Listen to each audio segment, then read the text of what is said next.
Welcome to the Gramophone Classical Music Podcast, this week with Hattie Butterworth. Cellist Guy Johnston rose to prominence after he won the BBC Young Musician competition in 2000. Since then, he's made his name as an international soloist, chamber musician and cello teacher. We caught up ahead of the release of his recording of the Arthur Bliss Cello Concerto to speak about the work, its genesis and the technical challenges it gives to the cellist.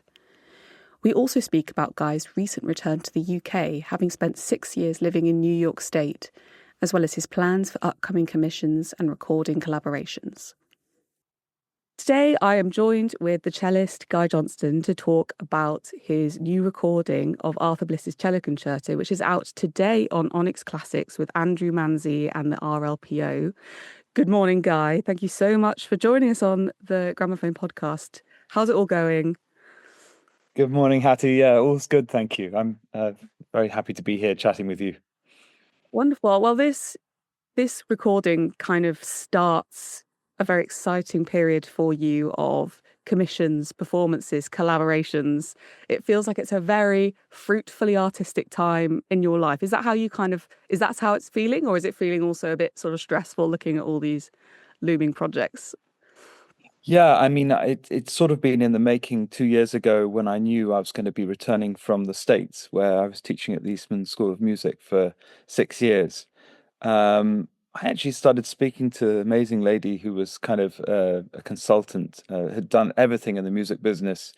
I found out about her and I thought I'm going to reach out and try and get some advice about future planning, which I'd never really done other than through management. I felt I needed to talk to someone about the importance of this next phase in my life and what I should do. And we kind of went back over my 20 years of performing career, if you like, and what I really enjoyed, the moments I really enjoyed, the highs, the lows, and tried to basically get a sense of the future. And so we started to set about making some kind of strategy.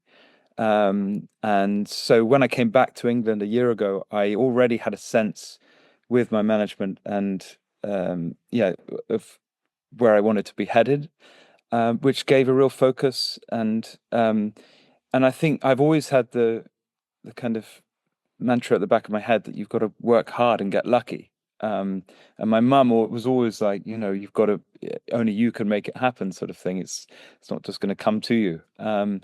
So yeah, I actually where we are today talking about the Bliss Cello Concerto was a complete accident. I mean, that wasn't part of the plan. So I got a call from the Liverpool Philharmonic asking if I knew the Bliss Cello Concerto. At that point, I didn't even know it existed, to my shame. And I had, I think, about 6 weeks notice. I had to said, well, let me listen to the piece and get a sense of the piece, and I'll get the music and I'll have a look at it and I'll give you an answer in 24 hours because they needed to move forward quite quickly. I think a pianist had pulled out of playing the piano concerto.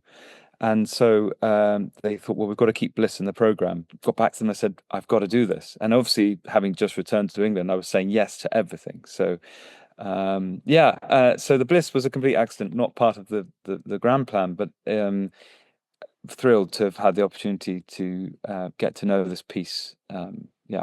What were your first sort of thoughts looking at the score? Because it does seem quite both overwhelming, but also it looks like it's really fun to play. Is that how you felt? This is going to be fun. When I first heard it, I thought, wow, this is like really thrilling. Absolutely. And I also, it took me a moment to really get inside it and think, okay, where is this going? What's it doing? And and there are a few recordings from the 90s, so it was obviously on trend at the end of last century, but not much has been. I think it's probably been rarely played, if played at all, since then. So yeah, having not heard it at all, to suddenly trying to get inside it was kind of thrilling, and also agreeing to do it. I knew that I really had to get stuck into it right away as soon as I could. So I'd love to hear the story of the commission or of the piece, because it is actually a really interesting story and brings together a lot of big 20th century people. So, Bliss's dates himself are 1891 to 1975. So he kind of comes a bit before Walton and Britten, but still kind of crossed over. So can you tell us, how did this concerto come to be? It was written towards the end of his life, I seem to remember. So tell us a bit about that story and what you know about it.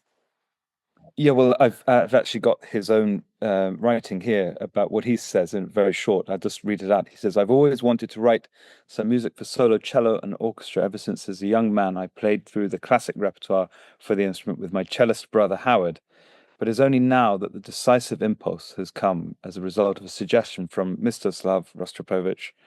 I sketched out the music in the spring of 1969, and on his acceptance of the dedication, to Mstislav Rostropovich with admiration and gratitude, made the final full score this March. It is a light-hearted work at any rate in the first and third movements, and is scored for a Mozartian orchestra with the addition of harp and celesta. There are no problems for the listener, only for the soloist." I loved reading that just before I was learning it. And I actually it was really fun because when I was with the orchestra and with Andrew Manze, we weren't planning to record it. This was for the performance, and we gave the performance, and the Bliss Trust were at the concert, and this was last year, and we were chatting at the reception afterwards, and they said, it's Bliss's 50th anniversary next year, and I said, oh gosh, we've got to record it. And then we all kind of jumped to it. And I think because during the week, the orchestra really started to get inside the piece as well, and Andrew as well. We were all a bit puzzled at first. No one knew it. And as it got into focus, we thought, actually, and we had 2 performances of it that week. This has really got something in it. And so the orchestra have their own label, and then it suddenly made sense that we should come back to it. I think it was about 3 or 4 months later. So I had time to really absorb those performances and then work on it with Andrew. And we actually recorded the performances, so we had something to go by, and we chatted. We met on Zoom, and Andrew was just brilliant. I mean, there were even notes that had to be changed in the score, and there was a bit of tidying up to do. But there was so much enthusiasm behind it, and I was so thrilled the Bliss Trust got behind this recording as well. And Rostropovich obviously premiered it, and Britten commissioned it for the Aldeburgh Festival. And so the other work that I was thinking about was the Britten Cello Symphony, because it's his 50th anniversary next year in 2026. And so the two suddenly being Bliss's 50th anniversary, Britten's 50th anniversary, and the fact that Britten commissioned the Bliss, and they admired each other, which is quite rare for composers, shall we say? Britten as well. Yeah, exactly. He was particularly outspoken. So yeah, and I think there's a lot of humor in the piece, and there's the slow movement's very touching. It's wild. The last movement, there were places where the orchestra really set off in the tuttis. And if you do the tempo markings, the metronome markings, it's really wild. And the beauty of recording it is you could get as close to the intentions, those intentions as you dare, really. So I think it goes at quite a lick, the last movement. It's kind of heroic. The beginning, the first movement, the cello just launches in and you're off. It's a very expansive movement. And I would say some of the most challenging cello writing I've come across. It was totally thrilling getting to know it.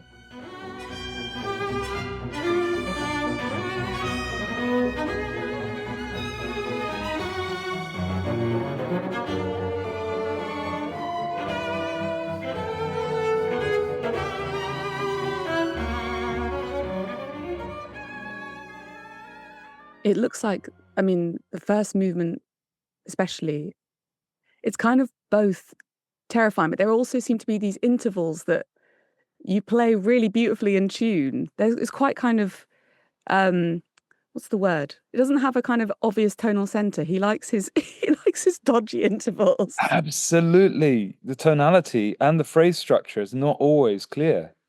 So how did you go about learning it and trying to get it in tune, but then also really fast and all of that. What was Yeah, this like?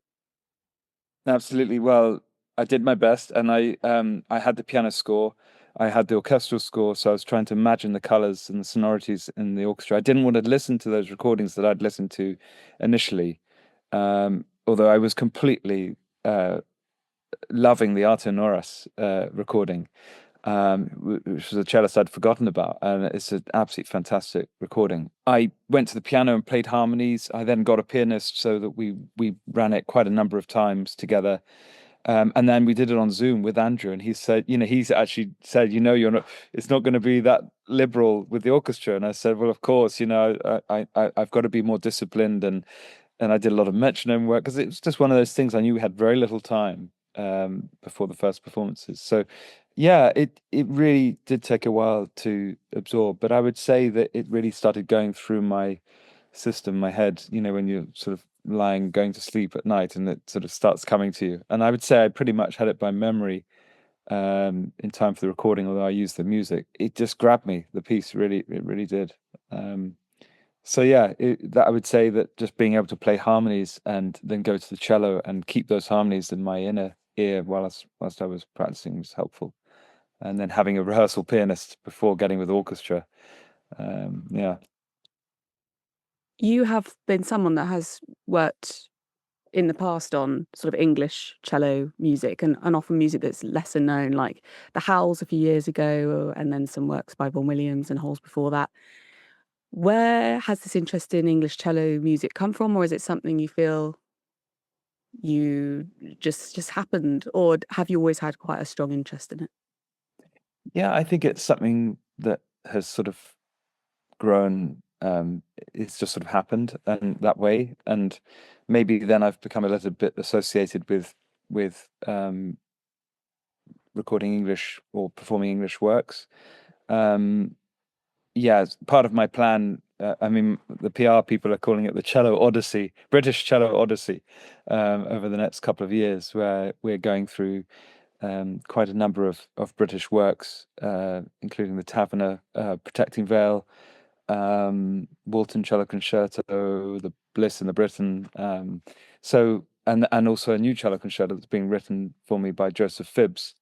And that's alongside all the other, repertoire that I'm playing all the time. I play Beethoven cycles, sonata cycles, Bach cycles, and I really want to keep in touch with all the classic gems, if you like. I think recording them is something. I keep saying when I'm older, and I think, oh God, I'm a bit older now. In fact, I'm older than the composer was when they wrote this piece. So there's no more kind of excuses for not tapping into potentially recording some of these other well-known established works. But there's something thrilling about, yeah, recording what like the House Cello Concerto. It was one of its premier recordings. Had recently been completed by Dr. Jonathan Clinch.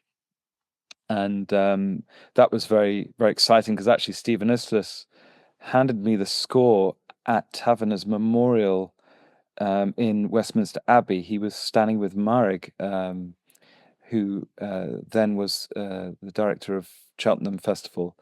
And Stephen was saying he was too busy to learn it in time for whatever concert they were planning. So he saw me coming. He said, "Guy should learn it." So it was another great mistake, not mistake, chance encounter. And then with my choral roots with King's College Choir in Cambridge, I got in touch with the late Stephen Cleobury, and he loved the idea of recording the House Concerto in King's because House had such a connection with the place. And it's very vocal. The music is, and as a chorister there, I remember singing all the howls and all the other great British choral music amongst everything else. So yeah, that was the howls, how that grew. But with all these projects, it's interesting. None of them would have happened without patrons coming forward and philanthropic giving. I had to raise funds. I've had to raise funds for pretty much every most recording projects I've done. and in a way, I feel the effort of having to realize that goal and then record it all connects somehow. Like it makes it worthwhile. That it makes you realize how much it means to you to be able to have those opportunities, and people come along on that journey with you through giving. So that, yeah, these recording projects all have friendships behind them as well.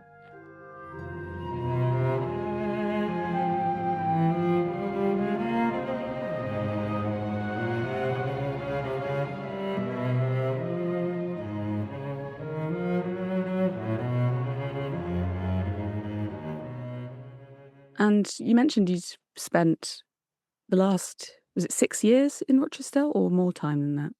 Yeah, I was a student there 20 years ago, and then suddenly this opportunity came up for me to teach alongside my old teacher, Stephen Doan.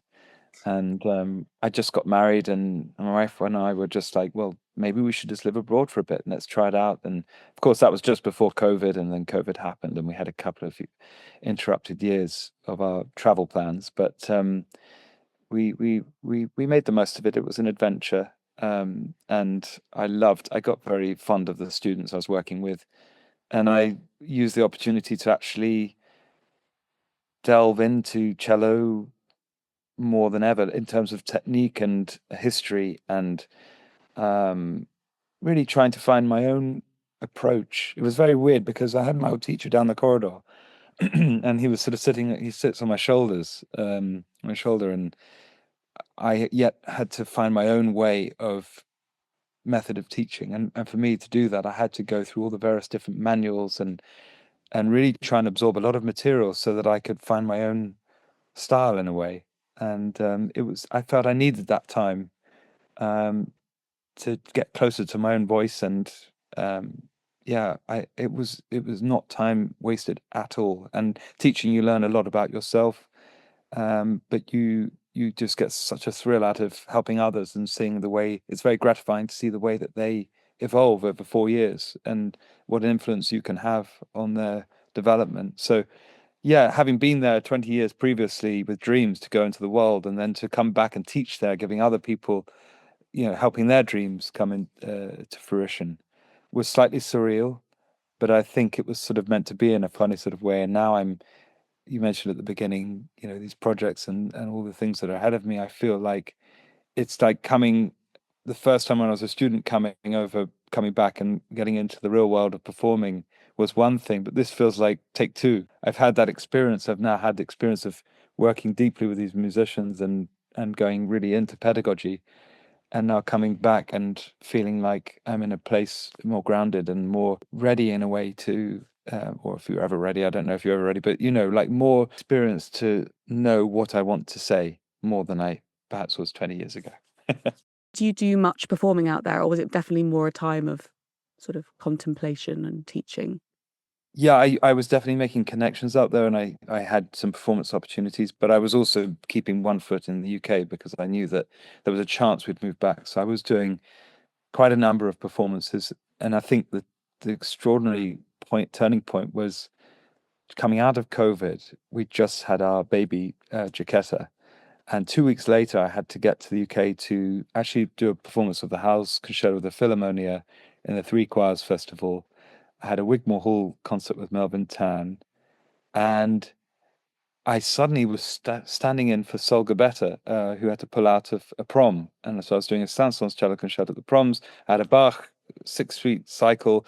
And I remember saying to my wife, like, I should just stay in America. We've just had a baby girl.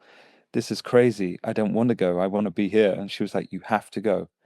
I'm sorry, but if we move back and you've lost your connections, then it's going to be difficult. So I did go, and I did all these things. And during that time, I was staying with a sponsor, a supporter in London, and I knew that they'd acquired quite a number of instruments. So I said to them, bows are much cheaper than instruments. And they were like, "Oh, do you want to go and have a look for one?" And I was like, "I'd love to." So I went to JNA Beer in London and did a blind test with tempos, and ended up coming back with a beautiful Tourt bow, who was the sort of founder of modern bow making in the 19th century. And they were like, look, if you like it, by the end of all these performances, we'll get it. And that's what happened. We went back to Beer, and they signed the papers, and then Meyer at Beers was like, a Stradivarius cello has just come in to the shop. Would you like to try it? And this sponsor was like, just so you know, I'm not investing in a Strad right now. Um, and I said, well, look, I've been here before. I'll get depressed. I won't be able to find the money. I'm out. Let's not. We're happy. We've got the bow. And off we went. And the next day, Beers called me up and said, Guy, come and leave your cello with us. Take the Strad with you. And if there's anywhere on earth you'll find an investor, it'll be in America. And lo and behold, 6 months later, that's what happened. We found somebody in Dallas, and all because my wife said, "You've got to go," and I wasn't even looking, and all these things started happening. And as I said at the very beginning, you've got to work hard and get lucky. And I said to Ali, my wife, it was a bit like when I met her. I wasn't looking at the time; it just sort of happened. It's when you're least expecting it, things happen, but somehow there's an energy, and everything came together. And coming out of COVID, it was such a kind of boost, that at that moment. So I'm just incredibly grateful for the support of not only the instrument and the bow that I play on, but also the people that are supporting all the projects and everything that I'm doing. It's larger than just me. It's somehow the way that everything connects, and I'm just very excited about all that's ahead of me.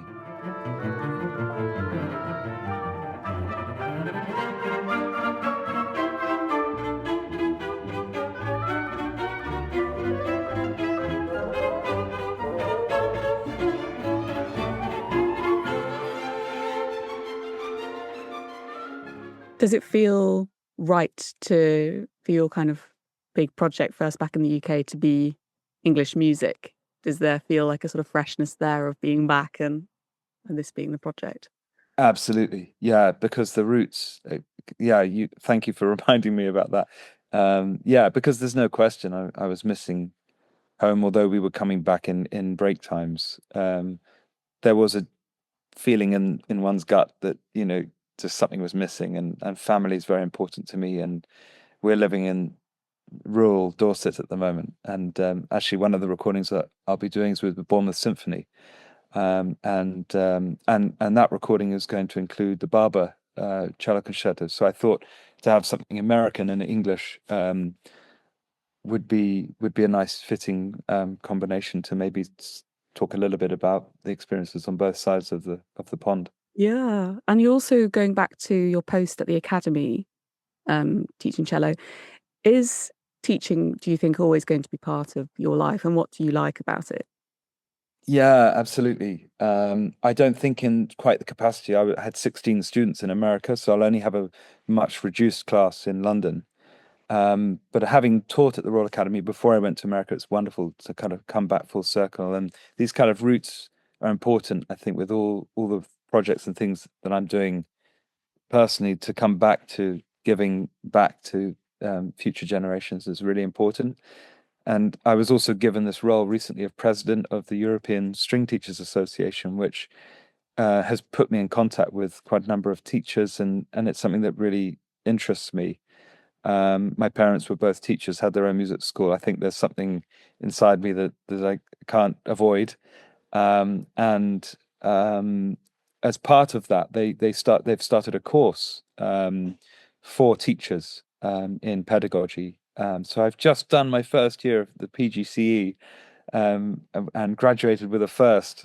So learning how to teach finally after 20 years of teaching. That's awesome. That's But really I've actually learned a tremendous amount. It's been really valuable, looking back at my musical heritage and looking at certain approaches to teaching, understanding the complexities of teaching more, and having information available for the highs and the lows in teaching. understanding students, knowing how to get through to them. Um, it's so fascinating. It's so often missed out, I think, as well, that kind of strong, important pastoral element to being a professor. Um, you know, and it suits some people really well, but I think it's funny that there hasn't been a kind of course available. Even if you have this great understanding of the cello or of another instrument, it makes sense. Yeah, as I said before, I was learning myself through all the manuals and because you take on traits of your teachers in your teaching, and that's obviously important. We're all passing on a legacy, a tradition. Um, but maybe there are things that don't work that you could do differently, and just keeping yourself stimulated so that you could go in other directions is really important. So you're not just one would say a mediocre example of what you've been given. You're actually trying to carve the way for the future, and obviously everything's changing all the time. People, the performing world is changing. The repertoire, the ideals. We have to keep up with the times a little bit. So yeah, it's endless, isn't it? This whole being a musician, a teacher. It's wonderful. Every day is sparked with new possibilities, I think. And before we go, I'm really like to know if you have a section of the Bliss that is your favorite, or is your favorite to play. Ah, Putting you on the spot. wow. Well, the last page is pretty thrilling. I was hoping you'd say that. The orchestra takes off, it gets faster and faster, and then it goes faster again. I thought it was about to end, and then it didn't. Yes. Whole page. Yeah, exactly. This coda is really unexpected. Yeah, there's lots of highlights. I think it's really, really worth a listen. Yeah. And I can't say how grateful I was to Andrew Manze and the orchestra for the warmth that they brought to the sessions and to the concert experiences, and Andrew's just unbelievable dedication to really understanding the music. It was infectious. And whilst we were still left baffled by certain aspects of the piece, as I meant to mention earlier, the orchestra kept saying every time we play it, I'm enjoying it more and more. So it just had this potential, and I hope we realised as much as we could of it. You So can it comes certainly off the feel the page. joy in that last movement. There is something sparky in that recording, I certainly felt.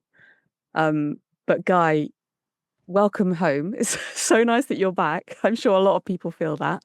And we're so excited to sort of catch you at the start of this really creative and exciting time, both with recordings and commissions and everything. So thank you so much for speaking to me today. And yeah, we really look forward to watching your journey over the next few years. Thanks so much, Hattie.